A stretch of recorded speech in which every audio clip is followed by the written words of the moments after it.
दोस्तों जय माता दी। स्वागत है हमारे चैनल पर। आइए सुनते हैं मुंशी प्रेमचंद की कहानी गरीब की हाय का चौथा भाग। बला से नाई बाल न बनावेगा, हजामत बनाने का काम ही क्या है। दाढ़ी बहुत सुंदर वस्तु है। दाढ़ी मर्द की शोभा और सिंगार है, और जो फिर बालों से ऐसी घिन होगी तो एक एक आने में तो अस्तुरे मिलते हैं। धोबी कपड़े न धोएगा, इसकी भी कुछ परवाह नहीं।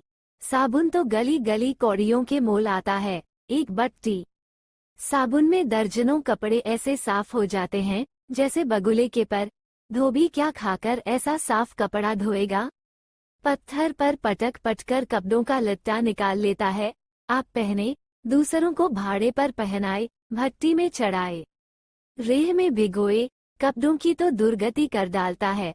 जभी तो कुर्ते 2-3 साल से अधिक नहीं चलते, नहीं तो दादा हर 5वें बरस 2-3 अचकन और 2 कुर्ते बनवाया करते थे। मुंशी रामसेवक और उनकी स्त्री ने दिन भर तो यूं ही कहकर अपने मन को समझाया। सांझ होते ही उनकी तर्कनाएं शिथिल हो गईं। अब उनके मन पर भय ने चढ़ाई की। जैसे तैसे रात बीतती थी, भय भी बढ़ता जाता था। बाहर का दरवाजा भूल से खुला रह गया था, पर किसी की हिम्मत न पड़ती थी कि जाकर बंद तो कराए। निदान नागिन ने हाथ में दिया लिया। मुंशी जी ने कुल्हाड़ा, रामगुलाम ने गनरासा। इस ढंग से तीनों आदमी चौंकते हिचकते दरवाजे पर आए। यहाँ मुंशी जी ने बहादुरी से काम लिया। उन्होंने निधड़क दरवाजे से बाहर निकलने की कोशिश की, कांपते हुए पर ऊंची आवाज में नागिन से बोले, तुम व्यर्थ डरती हो, वह क्या यहाँ बैठी है। पर उनकी प्यारी नागिन ने उन्हें अंदर खींच लिया और झुंझलाकर बोली, तुम्हारा यही लड़कपन तो अच्छा नहीं। ये दंगल जीतकर तीनों आदमी रसोई के कमरे में आए और खाना पकने लगा। परंतु मूंगा उनकी आंखों में घुसी हुई थी। अपनी परछाई को देखकर मूंगा का भय होता था। अंधेरे कोने में मूंगा बैठी मालूम होती थी। वही हड्डियों का ढांचा, वही बिखरे हुए बाल, वही पागलपन, वही डरावनी आंख। मूंगा का नक्शिख दिखाई देता था। इसी कोठरी में आटे दाल के कई मटके रखे हुए थे। वहां कुछ पुराने चिथड़े भी पड़े हुए थे। एक चूहे को भूख ने बेचैन किया। मटकों ने कभी अनाज की सूरत न देखी थी, पर सारे गांव में मशहूर था कि इस घर के चूहे गजब के डाकू हैं। तो वो उन दानों की खोज में, जो मटकों से कभी नहीं गिरे थे, रेंगता हुआ इस चिथड़े के नीचे आ निकला। कपड़े में खड़खड़ाहट हुई। फैले हुए चिथड़े मूंगा की पतली टांगे बन गईं। नागिन देखकर झिझकी और चीख उठी। मुंशी जी बदहवास होकर दरवाजे की ओर लपके। रामगुलाम दौड़कर उनकी टांगे से लिपट गया।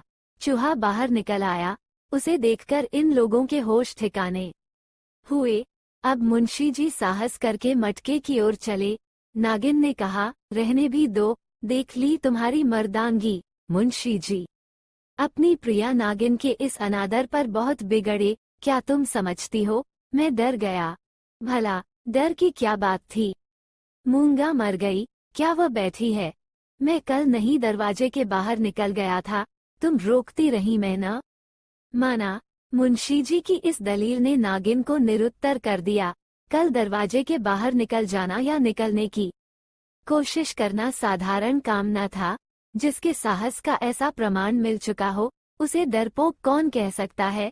ये नागिन की हठधर्मी थी। खाना खाकर तीनों आदमी सोने के कमरे में आए, परंतु मूंगा ने यहाँ भी पीछा न छोड़ा। बातें करते थे, दिल को बहलाते थे। नागिन ने राजा हरदौल और रानी सारंधा की कहानियां कहीं। मुंशी जी ने फौजदारी के कई मुकदमों का हाल कह सुनाया, परंतु तो भी इन उपायों से भी मूंगा की मूर्ति उनकी आंखों के सामने से न हटती थी। जरा खटखटाहट होती तब तीनों चौंक पड़ते। उधर पत्तियों में सनसनाहट हुई कि इधर तीनों के रोंगटे खड़े हो गए। रह हक एक धीमी आवाज धरती के भीतर से उनके कानों में आती थी, तेरा लहू पीऊंगी। आधी रात को नागिन नींद से चौंक पड़ी। वो इन दिनों गर्भवती थी। लाल लाल आंखों वाली, तेज और नुकीले दांतों वाली मूंगा उसी की छाती पर बैठी हुई जान पड़ती थी। नागिन चीख उठी, बावली की तरह। आंगन में भाग आई और यकायक धरती पर चित गिर पड़ी। सारा शरीर पसीने पसीने हो गया। मुंशी जी भी उसकी चीख सुनकर चौंके, पर डर के मारे आंखें न खुलीं। अंधों की तरह दरवाजा टटोलते रहे। बहुत देर के बाद उन्हें दरवाजा मिला। आंगन में आए नागिन जमीन पर पड़ी हाथ पांव पटक रही थी। उसे उठाकर भीतर लाए, पर रात भर उसने आंखें न खोलीं। भोर को अकबक बकने लगी। थोड़ी देर में ज्वर हो आया। बदन लाल तवा सा हो गया। सांझ होते होते सन्निपात हो आया और आधी रात के समय जब संसार में सन्नाटा छाया हुआ था, नागिन इस संसार से चल बसी। मूंगा के डर ने उसकी जान ली। जब तक मूंगा जीती रही, वह नागिन की फुफकार से सदा डरती रही। पगली होने पर भी उसने कभी नागिन का सामना नहीं किया, पर अपनी जान देकर उसने आज नागिन की जान ली। भय में बड़ी शक्ति है।